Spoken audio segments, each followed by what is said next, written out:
Welcome to Climb English. Today, we have a story that is simple, honest, and deeply human.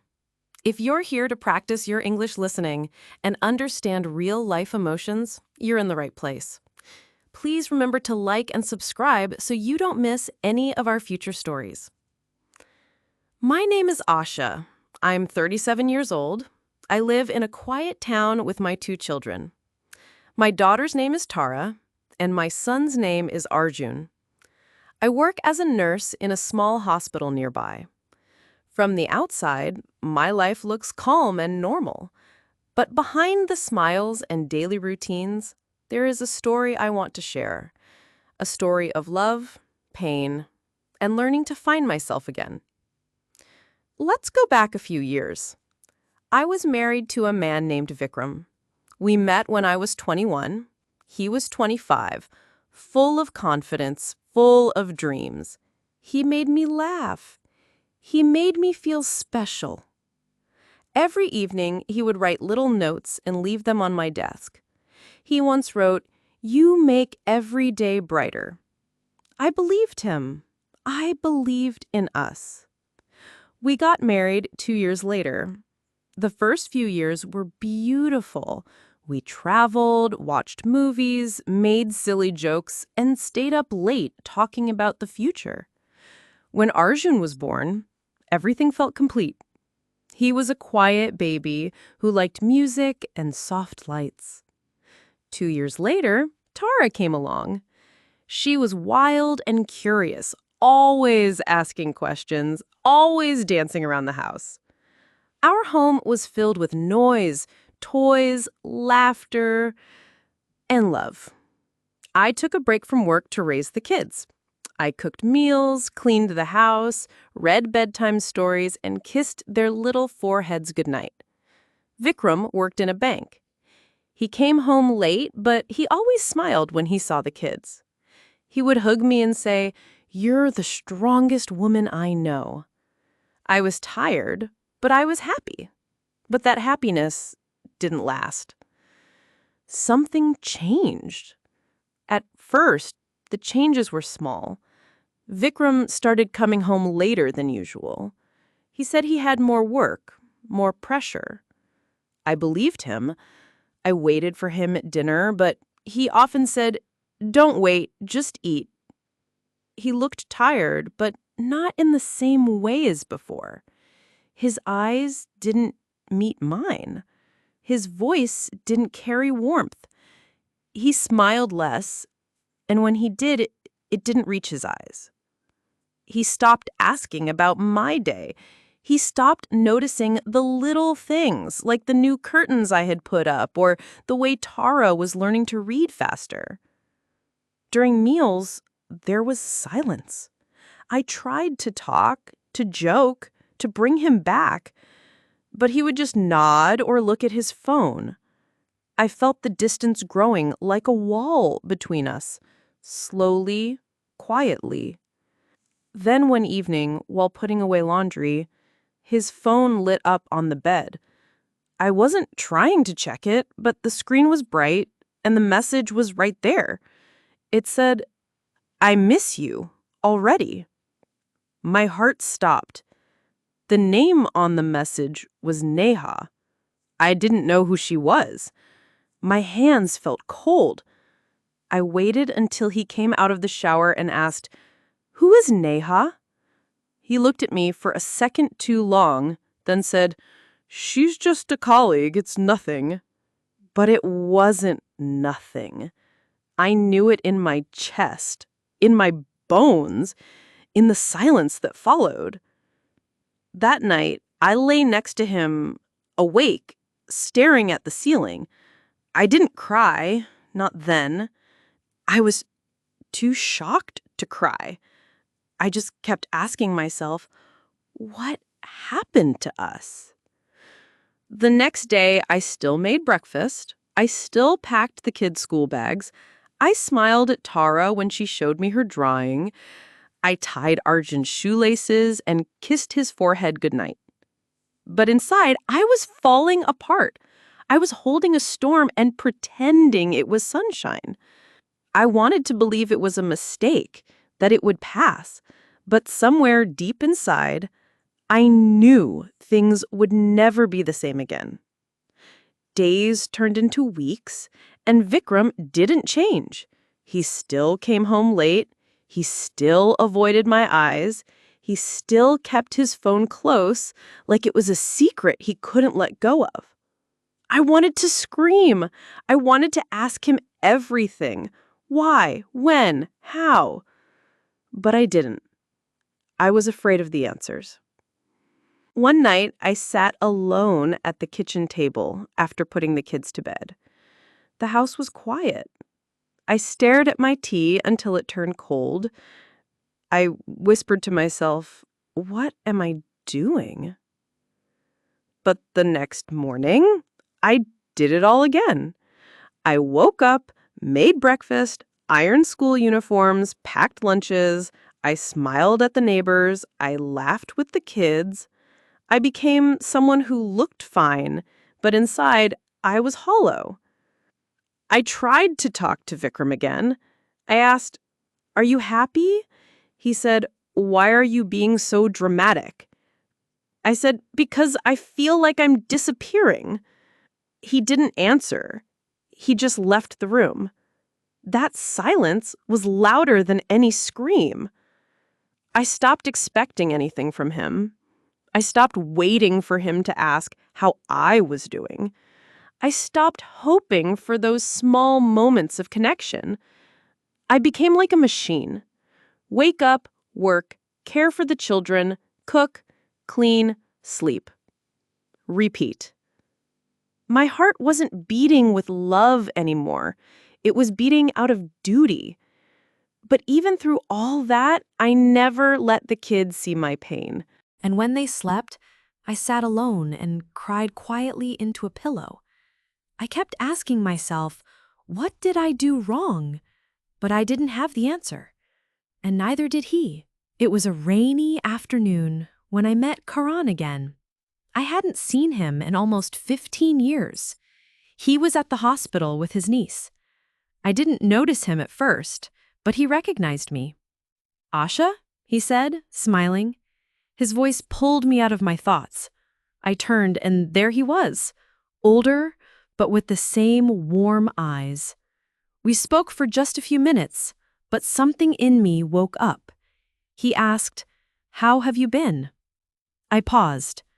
I wanted to say good, like I always did, but instead I said, "I'm managing." He didn't push me to say more. He just nodded, like he understood. A few days later, he came by again. We had coffee in the hospital cafeteria. Then another day, we walked outside for a few minutes after my shift. We didn't do anything wrong. We just talked. But those conversations felt like air to a drowning person. Karan told me about his life. He had gone through a divorce, no kids. He lived alone, worked from home. He said some days were hard, but he had learned to enjoy small things: books, walks, silence. I told him about mine, little by little. I didn't give him details at first, just pieces. But he listened. He didn't try to fix me. He didn't give advice. He just said, "You still have light in you. I can see it." I hadn't heard words like that in so long. I didn't realize how much I missed being seen, being heard. But I also knew I wasn't looking for love. I wasn't looking to escape into another person's arms. I just wanted peace. I wanted to remember who I was before the pain, before the numbness. One evening, as we said goodbye, I told Karan, "Thank you. You reminded me that I matter." Then I walked away. I didn't see him again after that. And I didn't need to, because he gave me something I had forgotten I had: the strength to choose myself. A week after I stopped meeting Karan, I stood in the kitchen while Vikram scrolled on his phone at the dining table. The sound of the ticking clock felt louder than ever. My hands were shaking, but I knew it was time. I turned to him and said, "I can't live like this anymore." He looked up slowly, confused, like he hadn't heard me right. "What are you talking about?" he asked. "I'm talking about us," I said. "About how we're just pretending. About how I've become a stranger in my own life." He didn't say anything for a moment. Then his voice changed. "So now everything is my fault?" he snapped. "I work all day, I provide, and this is what I get?" I kept my voice calm. "You worked for this family, yes, but you stopped loving us. You stopped seeing me. You stopped being here, even when you were in the same room." He stood up and pushed his chair back hard. "You're overreacting. All marriages have ups and downs." "This isn't a down," I said quietly. "This is drowning." For a moment, he looked like he wanted to argue more, but he didn't. He just walked away. The silence after that was heavy. He didn't try to stop me. He didn't ask what I needed. He didn't ask if I still loved him. Over the next few days, he tried to act normal. He came home earlier, he helped Tara with her homework, he made tea and offered me a cup without saying anything. Once, he even asked, "Do you want to watch a movie tonight?" But it was too late. The wound was too deep. I had spent too many nights crying into my own silence. His efforts now felt like someone watering a flower that had already dried up. I wanted to feel something. I wanted to believe he had changed. But every time I looked at him, I saw the weight of all the nights he had looked away. I remembered the lies, the loneliness, and the quiet dinners that felt like funerals. And in my heart, I knew this wasn't home anymore. One evening, I sat on the floor with Tara and Arjun as they built a puzzle. I watched them laugh, argue over pieces, and then help each other. I asked softly, "Are you happy?" Arjun looked up at me and said, "I just want you to smile more, Mom." Tara added, "I want Dad to be around, but I want you to be happy too." That night, I made a decision. I told Vikram, "I need space. I need time to find myself again. Let's live apart for a while." He didn't fight. He didn't beg. He just nodded and said, "If that's what you want." A few weeks later, I moved into a small apartment with the kids. It wasn't much. 2 small bedrooms, an old sofa, a tiny kitchen, but it was ours. The first night, we had dinner sitting on the floor. The food was simple, rice and lentils, but we laughed. We talked. There was no silence filled with hurt, just voices, honest and free. It was hard, paying bills, working shifts, coming home tired and still helping with schoolwork. It drained me. But every time I looked at Tara drawing by the window or Arjun reading with his little frown of concentration, I felt something I hadn't felt in years. Peace. I started walking in the evenings, just around the block. I listened to music again. I bought a secondhand bookshelf and filled it with stories. I even picked up my old diary. One night I wrote, "Dear Asha, you are tired, but you're healing. You gave your best. Now it's your time. You're not just a mother or a wife. You are you, and that's enough." The kids adjusted faster than I expected. They missed their father, and he visited them on weekends. He brought gifts. Sometimes he stayed for dinner. But the space between us stayed wide and quiet. And for the first time, I didn't try to close it. We built a new rhythm. Me, Tara, and Arjun. It wasn't perfect, but it was real. And real was enough. It has been almost 2 years since I moved out. Vikram and I are still legally married, but we live separate lives.